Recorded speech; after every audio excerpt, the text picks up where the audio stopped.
안녕하세요. 안녕하세요. 안녕하세요. 안녕하세요. 자, 손 안녕하세요. 한번 들어주세요. 좋은 미디어 만들기 마지막 안건, 미디어 소비자 입장에서 본 미디어의 소비 자세입니다. 특히 가짜뉴스에 대해서 중점적으로 이야기를 나눠볼 건데요. 오늘 이 토론을 위해서 4명의 학생이 준비를 아주 많이 해서 왔다고 합니다.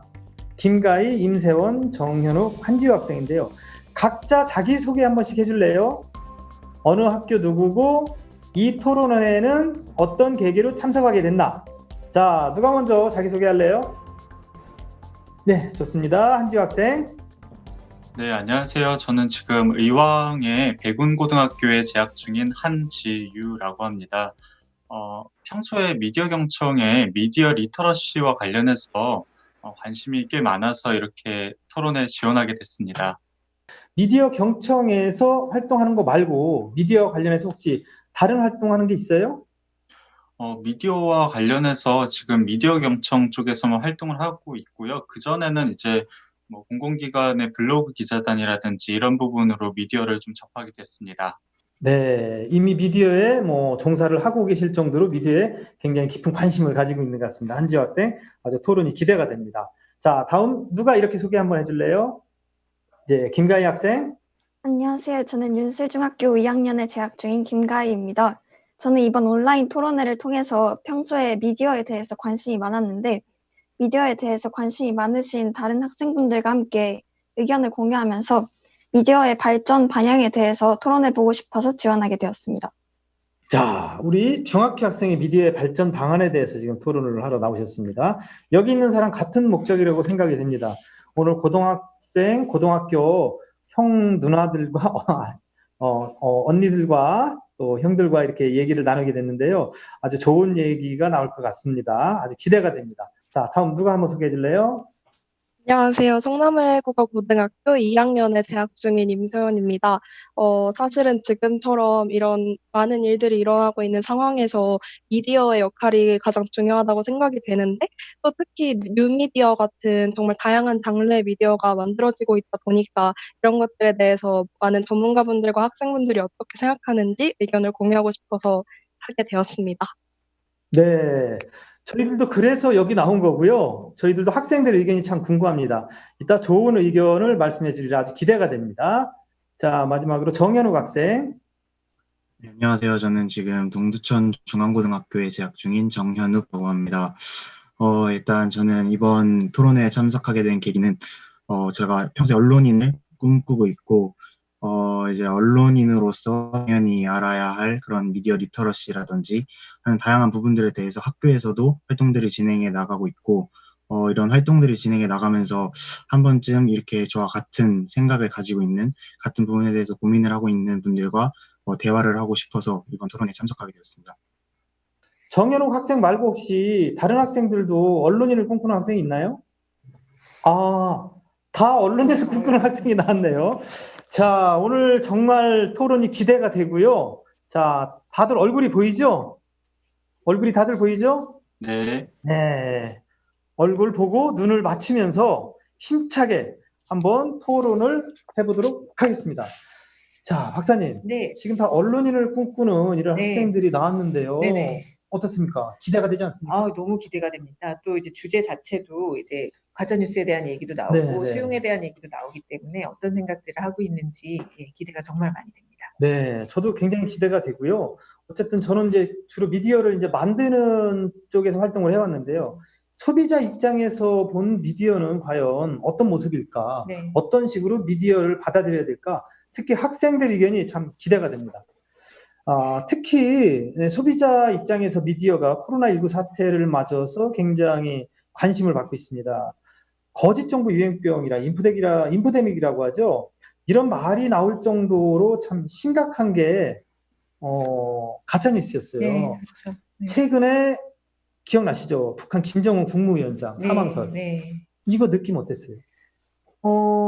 접했을 때. 접했을 때는 좀 놀랐었죠. 처음에 네. 접했을 때는 정말인가? 라는 생각이 들다가 이게 누가 이런 말을 했나라는 출처 확인을 하면서부터 이게 아닐 수도 있겠구나라는 생각으로 판단이 갔었는데 네. 처음에 제목을 봤을 때는 정말 이렇게 놀랐던 기억이 있습니다. 그래요. 자, 우리 학생들 김정은 국무위원장 사망설 막 돌았잖아요. 미국 언론에서 알고 있죠? 네, 이거 알고 있습니다. 믿었어요? 자, 한지우 학생 얘기해 보세요. 네, 지금 항상 그 북한 지도자에 관한 소식이라든지 아니면 북한에 대한 소식은 부정확한 정보가 많다고 생각을 합니다. 그래서 그런 부분에서 봤을 때 이게 과연 정확한 정보일까라는 그런 좀 의구심이 들었고요. 무엇보다 김정은 위원장 자체가 되게 이제 젊은 분인데 아무리 비만이라든지 여러 합병증이 있다고 하더라도 지금 죽었을까라는 그런 생각이 들었습니다. 근데 이번에 그런 사태로 조금 이제 알게 된 거는 그 CNN이라는 공신력 있는 기관에서 먼저 그렇게 이야기가 터졌기 때문에 조금 더 맞는 건가라는 그런 인식이 들었을 수밖에 없었던 것 같습니다. 그래서 조금 반신반의했지만 그래도 아닌 것 같다라는 그런 생각을 하고 있었습니다. 네. 사실은 북한 관련해서는 오보가 그동안 굉장히 많았어요. 그래서 처음에 나왔을 때 저도 믿지 않았어요. 무슨 의도일까 저는 그런 생각을 했거든요. 자, 다른 학생들은 좀 어떤 생각 들었어요?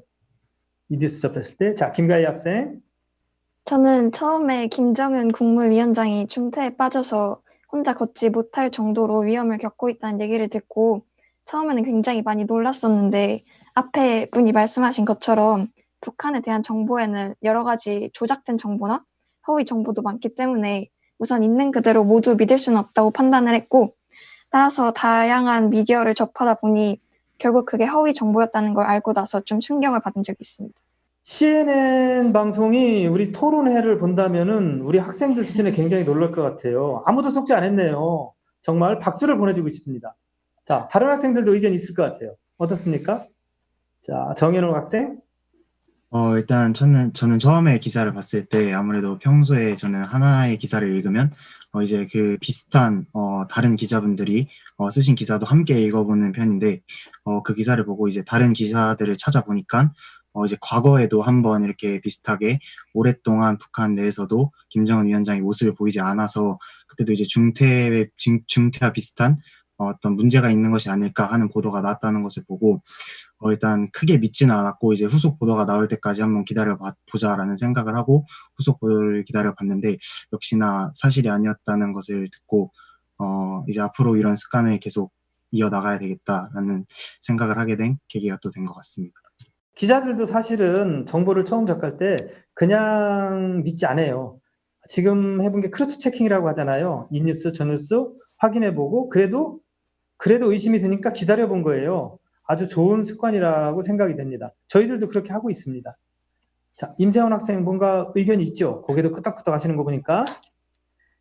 사실은 저도 이런 어떤 뉴스나 기사를 보고 참과 거짓을 판별을 하는 게 굉장히 지금 사실 어려운 현실이라고 생각을 하는데 이럴 때 가장 중요한 게 아마도 시각적인 자료가 포함이 되어 있느냐 없느냐인 것 같아요. 그래서 저번에 그 코로나 바이러스가 한창 초반이었을 때 중국에 가장 많이 퍼져 있었을 때도 그런 영상들이나 중국에서 직접 찍어 올리는 영상들을 보고 그 현실성을 조금 자각을 했던 것 같아요. 그래서 이번에서도 김정은의 어떤 그런 상황에 대한 정확한 시각적 자료를 찾을 수 없었기 때문에 사실 많이 믿지는 않았던 것 같습니다. 우리 학생들은 정말 현명하게도 아무도 믿지 않았습니다. 야, 우리 학생들 정말 대단하지 않습니다. 네. 대단하죠. 그렇죠? 그렇습니다. 네. 네. 워낙에 또 정보를 많이 접하면서 생활을 했기 때문에 정보를 분별해낼 수 있는 능력들을 갖춰 나가고 있는 것 같습니다. 네. 일단 우리 학생들 제가 보기에도 훌륭한 미디어 소비자입니다. 아주 비판적으로 받아들이고요. 심지어 크로스 체킹까지 하고 기다릴 줄도 아는 정말 훌륭한 소비자라고 생각이 되고요. 자, 이번에 코로나19 사태를 맞아서 저도 이제 이 가짜뉴스 때문에 굉장히 어려웠어요.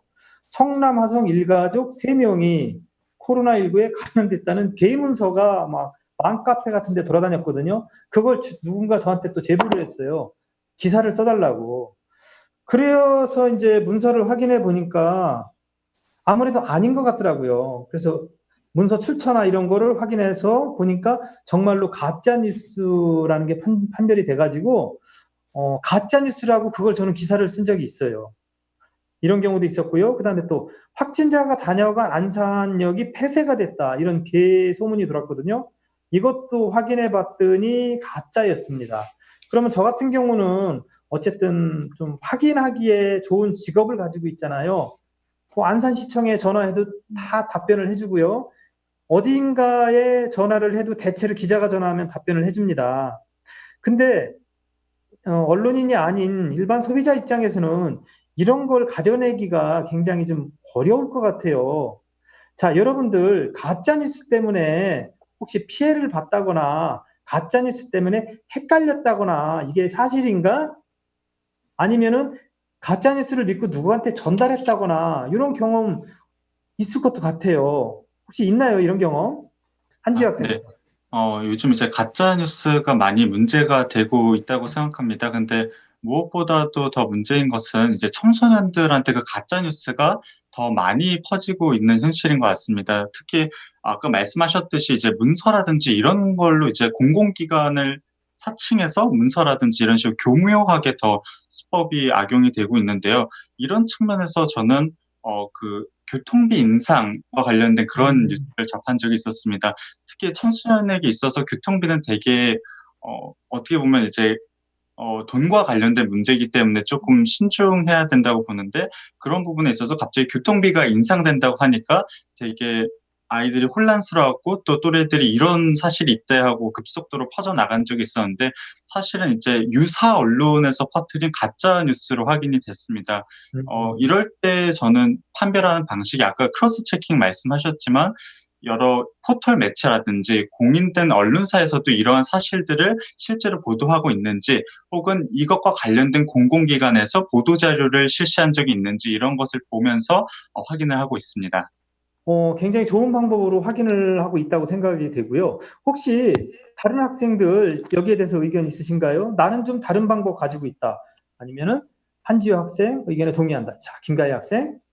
저도 최근에 김정은 위원장의 중태에 빠졌다는 기사와 함께 가수 태진아 씨의 사망에 가해자가 매니저라는 등의 많은 가짜 뉴스를 접했습니다. 저는 청소년들이 이러한 가짜 뉴스 매체, SNS 등을 통해서 많은 유사 언론들이 자신이 정말 언론인 것처럼, 진짜인 것처럼 가짜 뉴스들을 많이 확산시키고 있기 때문에 청소년들이 그런 가짜 뉴스, 즉 루머에 대해서 많이 접할 수 있는 그런 노출 가능성이 더 높다고 생각합니다. 저는 따라서 이런 노출 가능성에서 더 좋은, 정말 맞는 진실만을 받아들이기 위해서는 자신만의 필터가 필요하다고 생각하는데요. 그러한 정보들을 있는 그대로 믿지 않고 자신이 다시 한번 분석하고 다시 한번 정보들 다양한 언론 매체에서 찾아본 후에 믿는 것이 맞는 방법이라고 생각합니다. 비판하고 분석한다. 누구에게나 좀 미디어 시대에 좀 필요한 그런 자세라고 생각이 됩니다. 자, 다른 학생들 또 의견 있으시죠? 임세원 학생이 좀 더 빨리 들었어요. 자, 임세원 학생. 찌라시라던가 좀 카더라 통신 이런 쪽의 매체나 기사 이런 것들을 얻는 게 일반적인 TV나 이런 것들보다는 페이스북, 이런 인스타그램 이런 SNS가 훨씬 더 활발하게 이루어지고 있다고 생각을 해서 이거에 대해서 저도 어느 정도 해결 방법이 필요하다고 생각해서 찾아봤었는데요. 실제로 페이스북 운영 중이신 안토니아 우드포드라는 분이 이런 페이스북이라는 매체 자체의 문제를 인식을 하시고 이런 가짜 뉴스를 구분하는 방식에 대해서 제시를 해주셨는데, 거기에 보면은 부정적인 내용이거나 어떤 인종차별적인 내용을 다루고 있거나 이주자 혐오와 관련된 어떤 내용들을 다루고 있을 때에는 그런 관련된 내용일 경우가 크다라고 얘기를 하는 걸 봤을 때, 이 세 가지의 공통점이 어떤 한 대상이나 한 집단에 대한 좀 비판이나 비난을 가하는 내용이라고 볼 수 있어서, 이런 어떤 좀 편향성을 띠고 있는 그런 기사를 봤을 때에는 어느 정도 좀 비판적으로 저희도 바라봐야 하지 않는가, 이렇게 생각을 하고 있습니다. 예, 학생들 공통적인 의견이 이렇게 비판적인 견해가 많습니다. 우리 정현욱 학생 의견 마지막으로 들어보고 박사님 의견도 한번 들어보도록 하겠습니다. 자, 정현욱 학생. 일단 저는 과거에 그 백남기 농민분이 사망하셨던 그 농민 집회에서 이제 경찰들이 과잉 진압을 진행하고 있다라는 기사를 한번 본 적이 있는데요. 저는 처음에는 그 기사를 이제 믿고 넘어갔었는데 제가 학교에서 발표를 준비하다가 이제 가짜뉴스에 대한 발표를 준비하는데 알고 보니 그 기사에서 자료를 사용을 했었는데 이제 경찰이 이제 봉을 휘두르고 있는 장면을 이제 사진을 찍어서 이제 남겼던 것이었는데 그게 알고 보니까 그 사진이 잘려서 이제 나왔던 사진이었고 전체 원본을 보니까 농민분을 폭행하려고 했던 그런 장면이 아니었던 것을 알게 됐는데 이제 그걸 보면서 느낀 것이 이제 실제로 기사나 뉴스에 사용된 자료들이 정확한 자료인지를 먼저 체크를 해보는 게 가장 빠르고 손쉽게 할 수 있는 첫 번째 방법이 아닐까라고 생각을 하고 이제 다음 부분들은 아까 전 분들이 말씀하셨던 부분들을 한 번씩 더 체크해보면은 이제 아무래도 웬만한 기사나 뉴스는 대부분 정확하게 가려낼 수 있지 않을까라고 생각을 합니다. 정확한 정보인지 일단 좀 확인을 해보자. 네. 굉장히 좋은 의견인데요. 네. 자, 박사님은 이런 경우에 어떻게 좀 확인을 하십니까? 저는 주로는 이제 정보, 누가 어디서 나온 정보인지 출처를 좀 찾아보는 편이고, 그 기사가 나오면 그 기사를 발표한 기관을 검색을 해본다든지, 아까 학생들이 말한 대로 유사 언론사들도 많이 있기 때문에 어떤 의도로 만들어진 것인지에 대한 분석도 해보는 편인데요.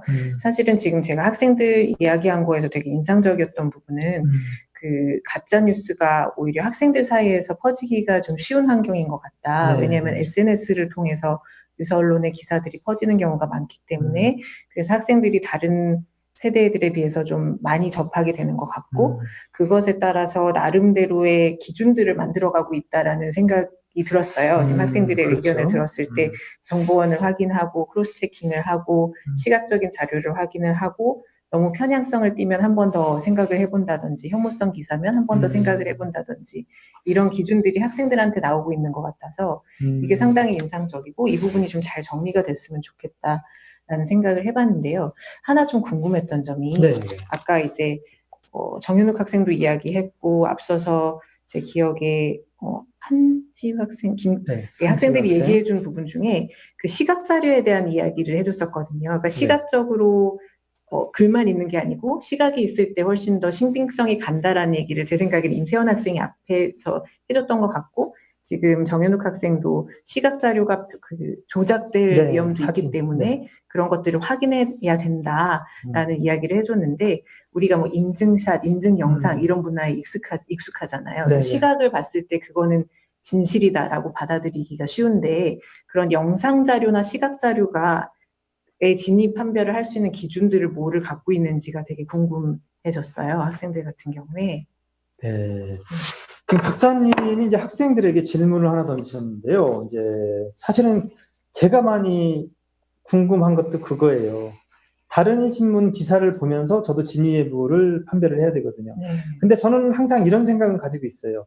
사진도 앞뒤 다 자르고 그 부분만 부각시켜서 보여준다면은 사진 한 장으로도 충분히 전체를 왜곡할 수 있다. 할 수 있을 것 같아요. 언론 입장에서. 그 다음에 글도 마찬가지고요. 누군가 연설을 했어요. 근데 연설의 전체 맥락과 관계없이 일부분만 딱 자르면은 보여주면 전체 맥락이 왜곡되는 경우도 있거든요. 자, 이럴 경우에 저 같은 경우는 만약에 집회라면은 아까 정현욱 학생이 예를 든 집회라면은 그 집회를 연 목적이 무엇인가? 그 집회를 연 사람들이 누구인가? 국가가 이거를 막으려고 했으면 왜 막을 것인가? 왜 막아야 했는가를 종합적으로 생각을 한 다음에 기사를 쓰거든요. 그 다음에 사진도 누가 찍었냐를 좀 봅니다. 저는 이름 보면 대충 알거든요. 이 친구는 뭐 진보다 보수다 이렇게 나누는 건 어렵지만 좀 진보적인 친구야. 그 사람 보면 알거든요. 이 친구가 이 정도 사진 찍었으면 상황이 이렇겠네. 그러니까 그 정보를 나한테 전달한 사람까지 좀 파악을 해보는 거죠. 그런 식으로 판별을 하거든요. 자, 여러분들은 어떻게 판별을 하십니까? 진위 여부? 자, 누가 먼저 얘기해 볼까요? 김가희 학생이 먼저 손 들었습니다. 김가희 학생. 먼저 정보의 진위 여부 파악 방법에 대해서 얘기하기 전에 플라시보 효과와 미디어의 연관성이 존재를 한다고 생각을 했습니다. 여기서 플라시보 효과는 의사가 효과 없는 가짜 약을 전달해도 환자의 긍정적인 믿음으로 인해서 병세가 호전되는 현상을 말하는데요. 미디어가 아무리 가짜 뉴스와 변질된 정보를 전달해도 현재 사람들은 미디어라는 정보 전달 매체에 크게 의존하고 있기 때문에 미디어에 대한 사람들의 긍정적인 믿음으로 인해서 가짜 뉴스라도 진짜 진실된 사실인 것처럼 받아들여지는 경우가 많습니다. 그래서 저희는 좀 더 경각심을 가지고 미디어가 제공하는 정보들을 받아들여야 되는데요. 최근에는 또 여러 방송 사이트에서 악마의 편집이라고 불리는 아까 말씀하셨던 것처럼 영상을 짜집기를 하거나 일부 영상의 부분만 노출을 시켜서 시청자들에게 그 영상만 보고 판단할 수 있게 하는 편집 기술이 많이 드러나고 있습니다. 저는 이러한 것들을 다시 구별하기 위해서 이제 언론을 보면 진보와 보수 이렇게 두 쪽의 언론이 있는데요. 한쪽의 언론에만 치우쳐서 정보를 그쪽 언론에서만 파악하지 말고 양쪽 언론을 들어보는 것도 좋은 방법이라고 생각을 하고요. 또한 제가 아까 말씀한 특별한 필터가 필요하다고 했던 것처럼 먼저 정보를 봤을 때 여러 사이트에서 그 똑같은 하나의 주제에 대한 정보와 기사들을 모두 파악을 한 다음에 자신만의 방법으로 그것을 분석하고 비교해서 그 정보들에 일치하는 점이 있는지, 일치하는 점이 있다면 그것은 대체적으로 진실의 가능성이 좀 더 높다고 생각되기 때문에 그러한 필터를 사용하면 효율적일 것 같다고 생각합니다. 중학생 맞아요? 지금 어디 언론인을 초청해서 지금 토론하는 것 같아요. 굉장히 좋은 의견이고요. 비판적인 견해가 중요하다 이런 말씀이고 크로스 체킹을 해서 필터링을 하자. 나만의 필터를 만들자. 야, 이거 굉장히 좋은 의견입니다. 아까 누가 또 손들었죠? 네, 한지우 학생. 이런 정보의 진위 여부 판단에 대해서 말씀을 주셨었는데요.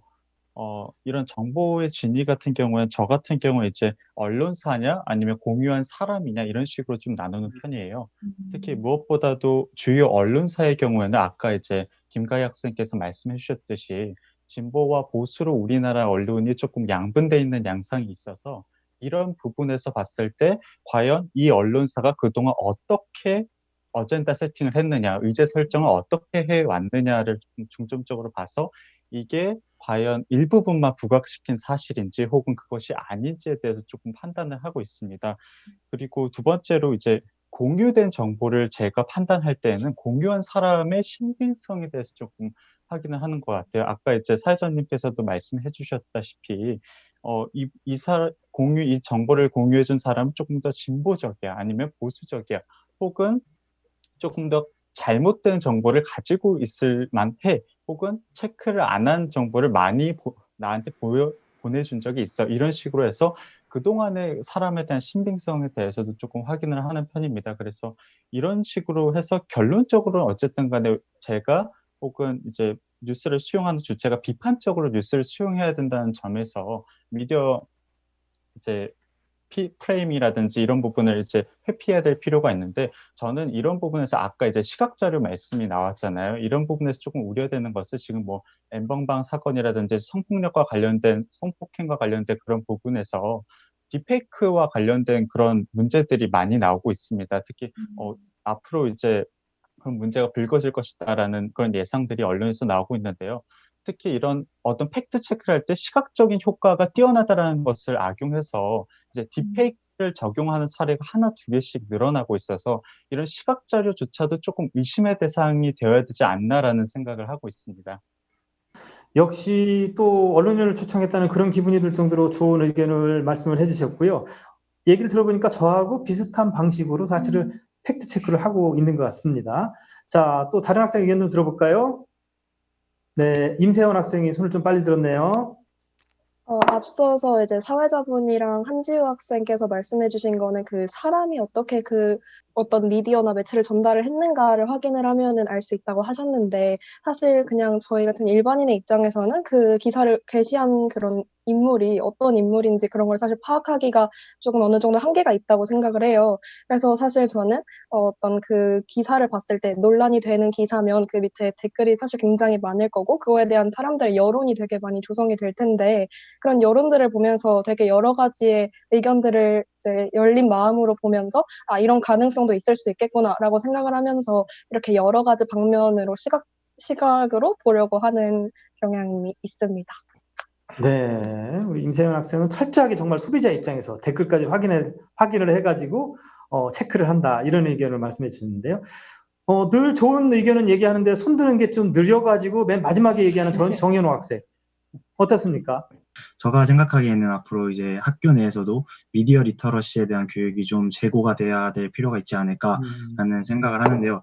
이제 사실 최근에 이제 뉴미디어도 그렇고 이제 굉장히 정보라는 것이 생산되는 것도 빠르고 이제 퍼지는 것도 굉장히 급속도로 퍼져나가기 때문에 많은 사람들이 이제 최근에 굉장히 좋아진 인터넷 환경 때문에 바로바로 정보들을 수용할 수가 있어서 이 가짜뉴스에 대한 문제가 더 커질 수가 있는데 이제 아무래도 학교가 교육의 공간이라는 그런 프레임을 가지고 이제 학생들에게 교육을 하는 것인데 이제 과연 이런 교육이 그냥 딱 표면적인 학문적인 영역만 가르쳐야 할까라는 생각을 한번 해봤는데 이런 부분에 있어서 우리가 일상생활을 살아가면서 진짜로 필요한 지식들 그런 부분에 대한 교육도 진정한 학교라면 그런 부분의 교육이 필요하지 않을까라는 생각을 해봤고요. 그래서 제 생각은 이제 앞에 분들이 말했던 그런 부분들을 이제 학교에서 미디어 리터러시라는 딱 제목 하에 그 학생들에게 딱 가르침을 준다면 이제 저희 같이 언론인을 꿈꾸는 학생들은 평소에 관심이 많다 보니까 알지 몰라도 이제 관심이 없는 학생들은 전혀 모르기 때문에 그런 부분에 대해서 조금 더 네, 괜찮아지지 않을까. 그래서 모든 국민들이 점점 더 미디어를 수용하는 능력에 있어서 좀 더 갖춰진 모습들을 보여주지 않을까라는 생각을 네, 해봅니다. 손을 좀 늦게 들었을 뿐이지 말이 늦지는 않았습니다. 말도 빠르신데 왜 이렇게 손이 듣는 게 느린 건지. 근데 늦게 얘기한 이유가 있었던 것 같아요. 아주 중요한 걸 지적을 해주셨는데요. 미디어 리터러시의 교육의 필요성을 지금 언급을 해주셨어요. 우리 박사님 전공자잖아요. 책까지 쓰신 분이고. 네. 자, 미디어를 이해하는 네. 리터러시 능력이 참 중요한데요. 네. 이거 기르는 어떤 방법이 있을까요? 또 교육은 어떻게 해야 될까요? 이거 한번 좀 그게 말씀해 지금 주시죠. 여러 선생님들이랑 연구자들하고 뭐 정책 만드시는 분들이 제일 열심히 고민하고 있는 부분인 것 같습니다. 그러니까 사실은 네네. 중요하다라는 얘기를 우리가 많이 하고 지금 정현욱 학생이 정말 잘 지적해 준 것처럼 실제 생활하고 되게 밀접하게 연관이 돼 있는 능력이기 때문에 꼭 학교에서 가르쳐야 되는 능력인데 과연 어떻게 가르쳐야 되고 무엇을 가르쳐야 되는가에 대한 고민이 있고 네. 뭐 초중고 어떻게 이걸 체계화시킬 것인가에 대한 고민이 네네. 있어서 저희가 정말 열심히 노력하고 있습니다. 네. 지금 그걸 연구를 통해서 잘 체계를 잡아서 학생들은 경험하지 못했을지 모르지만 다음 학생들부터는 좀 잘 경험할 수 있도록 더 노력해야겠다라는 생각을 해보았습니다. 정말 우리 어른들이 많은 노력이 좀 필요한 것 같고요. 거기에 비해서 우리 학생들 얘기하는 거 보니까 이미 굉장히 많은 노력과 고민을 해온 것 같아요. 그렇습니다. 그래서 과연 이 정도의 학생들에게 우리가 뭐를 가르쳐야 되는 것인지 좀 고민을 좀 해봐야 되겠다 생각이 들고요. 또 이런 토론회를 통해서 우리 학생들과 대화를 나누는 자체만으로도 이게 미디어 리터러시 교육이 되지 않을까. 이런 긍정적인 생각도 한번 해봅니다. 네. 자, 그럼 이제 중요한 걸 제가 질문하려고 하나 숨겨놓고 있는 게 있었어요. 이런 가짜 뉴스는 도대체 왜 만드는가? 만드는 사람한테 도대체 어떤 이익이 있나? 아니면 어떤 재미가 있을까? 이거 참 궁금하거든요. 한번 박사님이 한번 이거 한번 짚어주시겠습니까? 네, 가짜 뉴스가 왜 만들어지는가에 대해서 연구한 결과물들을 좀 정리를 해보면, 가장 단순히 보면 단순한 실수일 때가 있습니다. 허위 정보나 오정보, 잘못된 정보를 가지고 와서 퍼뜨릴 경우에 그 기자나 언론사의 실수로 인한 가짜 뉴스가 퍼질 때도 있고요. 근데 그거는 많지는 않은 경우고요. 의도를 가지고 퍼뜨리는 경우가 제일 많겠죠. 첫 번째는 경제적인 의도인데, 뭐 이를테면 클릭을 많이 받기 위한 그런 가짜 뉴스라든지 아니면 경제적으로 조금 이익을 챙기기 위한 언론 기관의 의도가 반영돼 있는 경우도 있고 그것이 정치권의 이익과 맞물려서 돌아가는 경우도 있고요. 그리고 약간 사회적으로 아까 학생들도 이야기해준 의제 설정을 하기 위해서 조금 자극적으로 가짜 뉴스를 빠르게 확산시키는 그런 경우도 있다라고 나오고 있습니다. 그래서 대개는 뭐 잘못된 실수일 경우, 그 다음에 경제적인 이유일 경우, 그 다음에 사회적인 정치적인 의도성을 가진 경우 그렇게 이야기들이 되고 있습니다. 제가 이제 아까 화성 성남 일가족 3명 확진 요거 예를 들었잖아요. 그거 같은 경우는 맘카페에 그 서류를 공문을 올리신 분은 나중에 뭐랄까 왜 자기가 그런 서류를 올렸는지 그 맘카페에 또 게시를 했어요. 어디선가 그걸 카톡으로 누군가한테 받았는데 굉장히 유익한 정보라서 나는 공유를 했을 뿐이다. 네, 이렇게 네. 미안하다. 네, 네. 가짜뉴스라서 이렇게 네. 얘기를 했거든요. 근데 그 공문을 만든 사람은 음. 사실은 나타나지 않았습니다. 네네. 근데 그걸 어떻게 판별했냐면은 공문서에 보니까 무슨 건강진흥과라고 나와 있는데 어떤 기관의 건강진흥과인지가 안 나와 있더라고요. 네. 그다음에 날짜가 없어요. 그다음에 공문서는 꼭 있는 게 있어요. 번호가 있어요.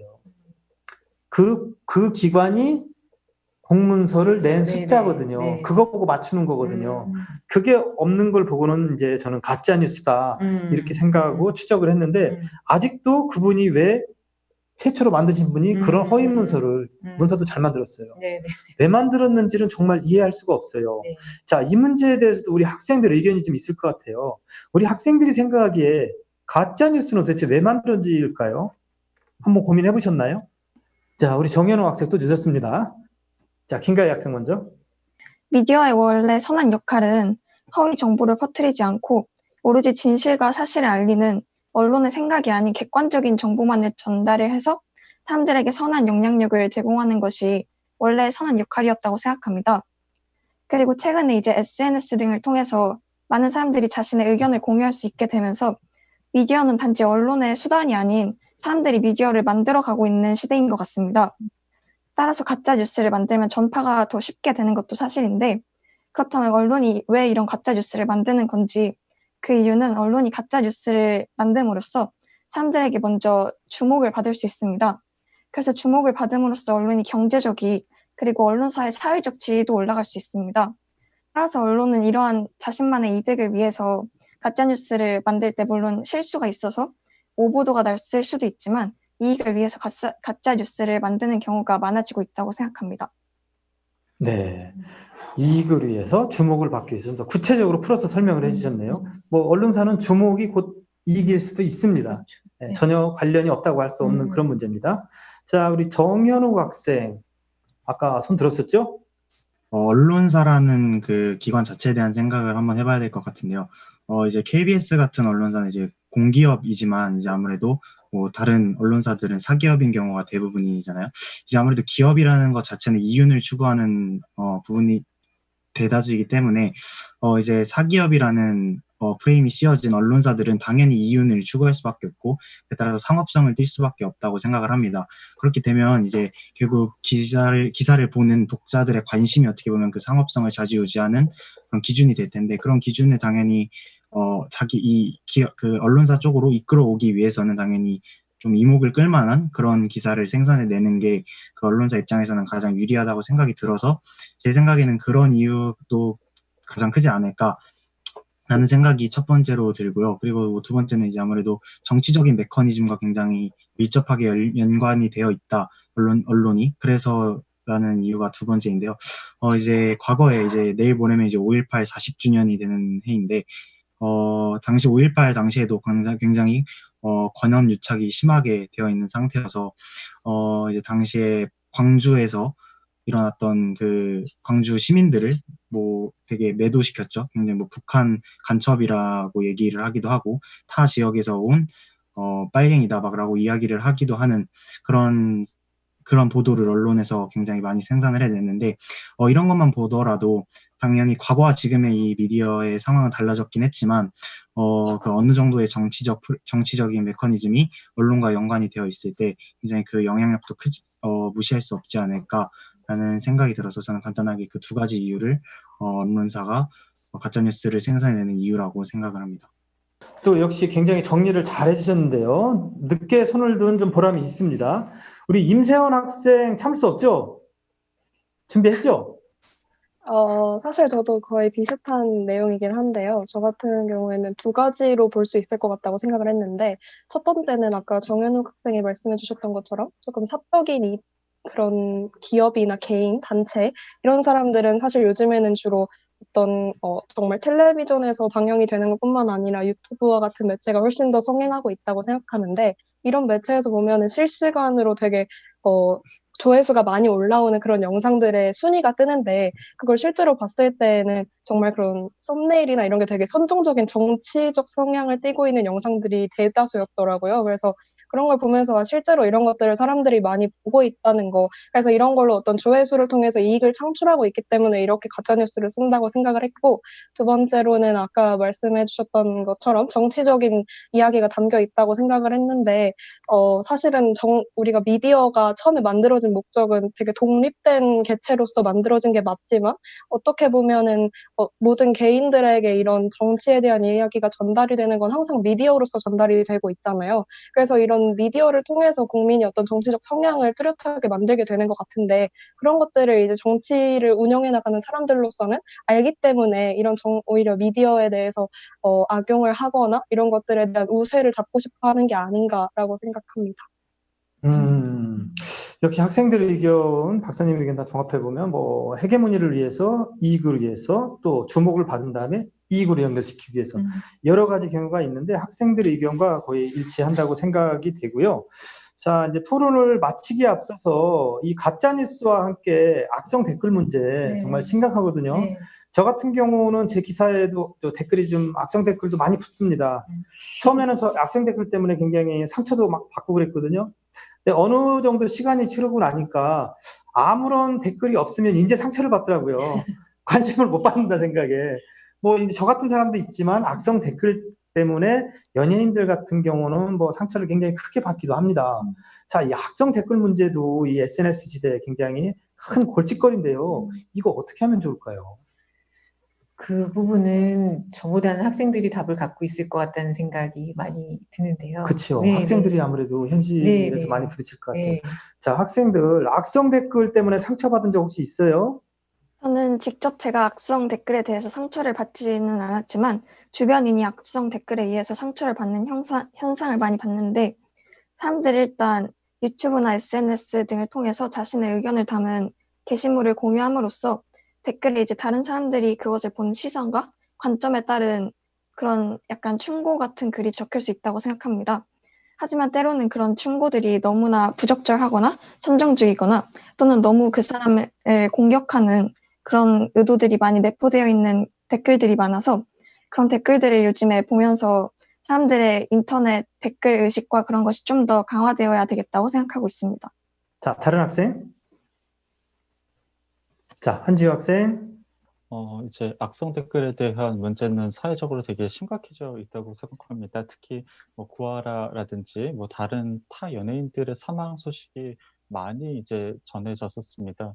특히 이런 부분에서 봤을 때 일단 네티즌이라든지 소비자들의 이런 성찰적인 태도가 많이 필요하다고 생각하는데요. 근데 이런 악성 댓글의 경우에도 가짜 뉴스와 크게 다르지 않다고 생각합니다. 특히 우리가 아까 말했듯이 미디어 리터러시와 같은 비판적인 독해력을 가지고 이것이 사실인지 사실이 아닌지 분별해낼 수 있다면 이런 악성 댓글도 많이 사라지지 않을까. 그런 악성 댓글의 대다수가 편견이라든지 사실이 아닌 사실에 대해서 그 연예인을 비방하는 목적으로 많이 쓰여진다고 보여집니다. 그래서 이런 부분에서 미디어 리터러시가 또 다시 중요하다고 생각하고요.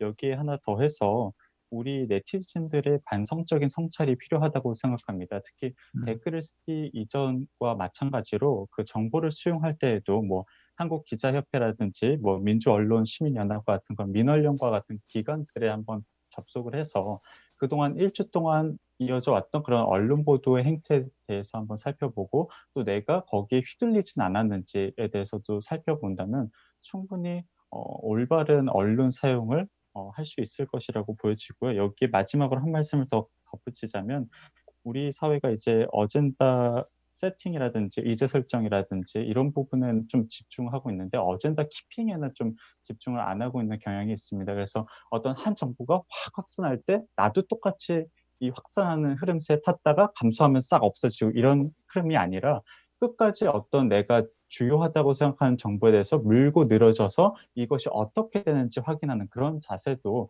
우리 소비자에게 필요하다고 생각합니다. 이런 소비자들의 자성적인 노력, 조금 귀찮지만 이런 노력들을 통해서 충분히 변화해 나갈 수 있을 것이라고 생각합니다.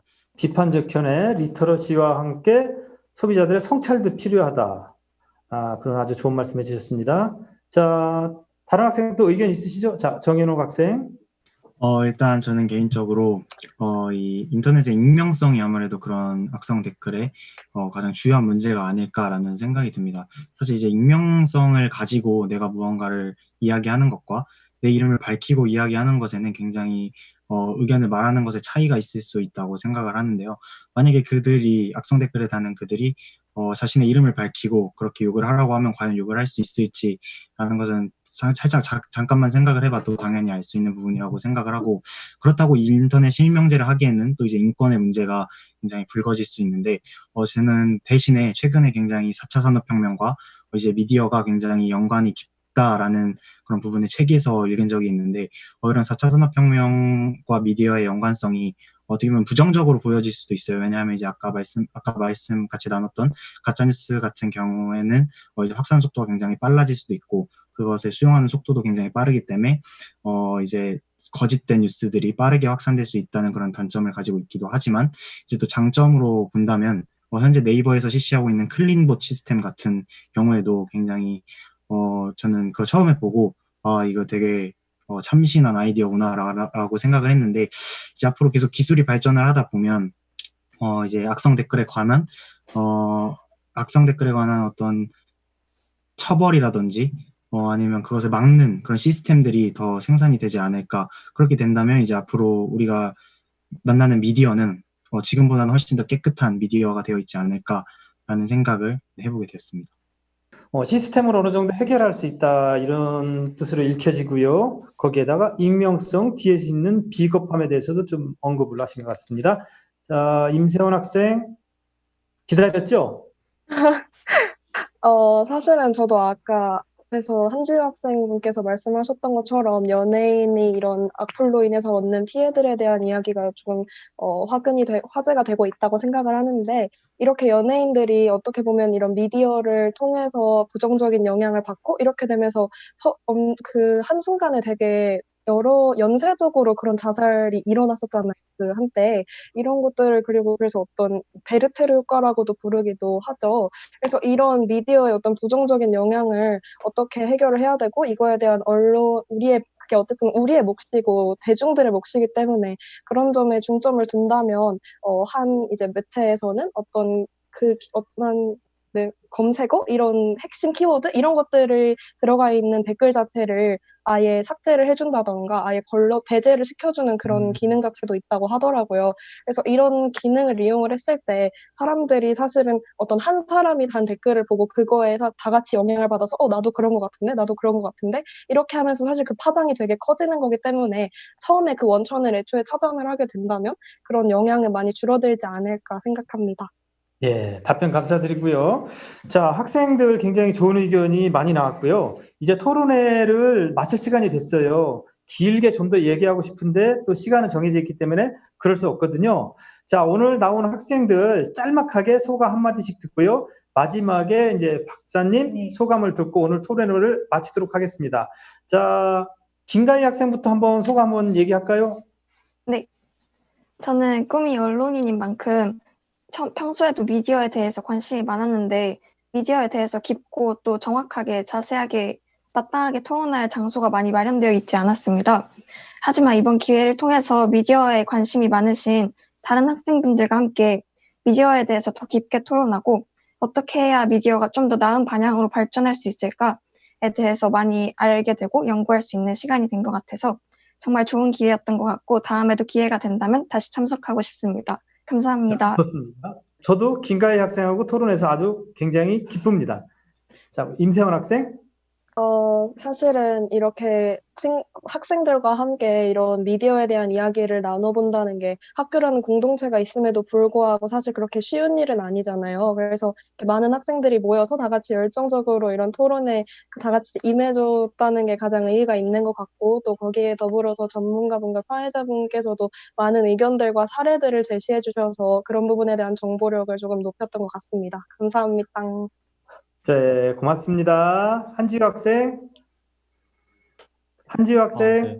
이제 소감을 좀 말씀을 드리면, 계속 이제 연구원님이라고 불렀는데 이제 박사님이라는 이제 기자님하고 이제 토론을 할 수 있어서 되게 기뻤고요. 특히 이런 자리가 사실 많이 없어요. 이런 청소년 언론도 미디어 경청에서 이제 경기도교육청에서 또 최초로 한 것이고, 그래서 이런 발판 아래서 조금 이렇게 변화해가는 이런 청소년 미디어 상을 이렇게 토론회로 볼 수 있어서 되게 뜻깊었고요. 특히 우리 토론 같이 해준 이제 정현욱, 임세원, 김가희 학생한테 정말 제가 생각하지 못했던 여러 생각들을 할 수 있었던 기회가 된 것 같습니다. 고맙습니다.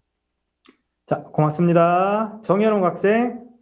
이제 저도 앞에 분들이 하셨던 말씀에 다 동감을 하는 부분이고, 아무래도 굉장히 요즘 미디어가 발전을 하고 있고, 굉장히 저희 삶의 중요한 자리를 잡고 있는데, 학생들이 그에 비해서 되게 관심이 없는 것 같아서 저는 속으로 좀 안타깝다라고 많이 생각을 했는데, 아까 사회자분께서 말씀하셨던 것처럼, 이러한 토론의 장도 하나의 미디어 리터러시 교육이 될 수 있듯이, 앞으로 이러한 토론의 장이 많이 열린다면, 특히 청소년들에게 많이 열린다면, 청소년들의 미디어 리터러시 능력도 제고가 되고 학생들에게 되게 인생에서 좋은 경험이 되지 않을까라는 생각을 하게 되었습니다. 네, 감사합니다. 고맙습니다. 정현욱 학생. 자, 이제 우리 박사님 소감을 들어봐야 되겠는데요. 네, 자, 저는 학생들하고 이렇게 토론한 느낌이 어떻습니까? 너무 오늘 많이 배우는 시간이어서 정말 좋았고요. 지금 학생들이 계속 잘 지적해 준 것처럼 우리가 좋은 미디어를 이야기하고 건강한 미디어를 이야기할 때 그것이 제작자, 소비자, 미디어 기업, 테크놀로지가 다 같이 구동이 돼야 가능해지는 거겠구나. 그리고 이것에 대한 대화가 각계각층의 대화가 되게 적극적으로 이루어져야 되겠구나라는 생각을 많이 했습니다. 그래서 오늘 학생들한테 들은 이야기들 제가 계속 가서 많이 생각하고 연구로도 많이 풀어낼 수 있도록 해야겠다라는 생각을 해봤습니다. 네, 고맙습니다. 자, 저도 박사님과 같은 생각을 했습니다. 학생들한테 참 굉장히 많이 배웠고요. 사실은 최초로 하는 저도 온라인 사이이기 때문에 등에서 지금 막 땀이 나고 있는데요. 땀난 보람이 있다. 이런 생각이 드는 그런 토론이었습니다. 자, 이와 같은 토론회가 6월 달에 또 개최될 예정입니다. 많은 관심 부탁드리고요.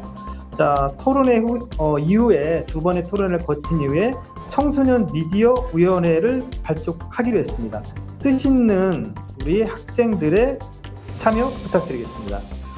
국내 최초라고 합니다. 이런 식으로 미디어 리터러시에 대해서 온라인 토론을 진행하는 게 오늘 좋은 미디어 만들기 토론회에 참석해 주신 우리 학생들과 박사님께 다시 한번 감사의 말씀 드립니다. 시청자 여러분 고맙습니다. 감사합니다.